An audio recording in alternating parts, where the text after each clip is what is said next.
আসসালামু আলাইকুম প্রিয় দর্শক বন্ধুরা, আশা করছি সবাই ভালো আছেন। বদসুরত নাটকের ১৮তম পর্ব আমাদের এমন এক জায়গায় এনে দাঁড় করিয়েছে যেখানে জামালের রক্তাক্ত দুর্ঘটনা পুরো গল্পকেই বদলে দিয়েছে। সেই দৃশ্য এখনও অনেকের চোখে ভাসছে, কিন্তু আসল ঝড় তো এখনও শুরুই হয়নি। আপনারা কি আন্দাজ করতে পারছেন ১৯তম পর্বে মায়ার জীবনে কতটা বড় ঝড় নেমে আসতে যাচ্ছে? নতুন পর্বের শুরুতেই আমরা দেখব মৃত্যুর মুখ থেকে ফিরে আসা এক অন্য জামালকে। আগের শান্ত চুপচাপ জামাল আর নেই। জ্ঞান ফেরার পর যখন সে বুঝতে পারবে তার অসুস্থতার সুযোগ নিয়ে মায়ার সাথে অপমানজনক আচরণ করা হয়েছে, তখন সে কঠোর হয়ে উঠবে। সে স্পষ্ট ভাষায় জানিয়ে দেবে মায়া শুধু তার স্ত্রী নয়, এই বাড়ির সম্মান, এবং তাকে অসম্মান করার অধিকার কারণেই, হোক সে নিজের মা কিংবা রোমান।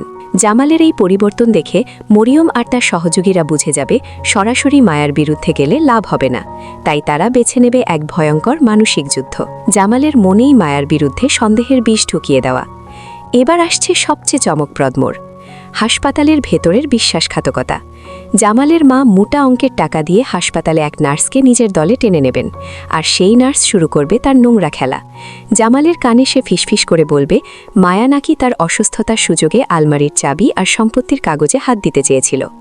একদিকে মায়া যখন নামাজে বসে স্বামীর সুস্থতার জন্য চোখের পানি ফেলছে, অন্যদিকে তাকে চোর বানিয়ে কেবিন থেকে অপমান করে বের করে দেওয়া হবে। এই মিথ্যা অপবাদ কি জামালের মনে সন্দেহের দেয়াল তুলতে পারবে, নাকি সে এবার সব বুঝে সত্যের পাশে দাঁড়াবে? সবচেয়ে বড় প্রশ্ন, জামাল কি আবারও মায়াকে ভুল বুঝবে, নাকি মরিয়মদের সাজানো নাটকের মুখোশ খুলে যাবে সবার সামনে? আপনার মতে কার জয় হওয়া উচিত, মায়ার নীরব স্বচ্ছ শক্তি নাকি জামালের প্রতিবাদী রূপ? এখনই কমেন্ট করে জানান আপনার মতামত। আপনার প্রতিটি মন্তব্য আমরা গুরুত্ব দিয়ে পড়ি।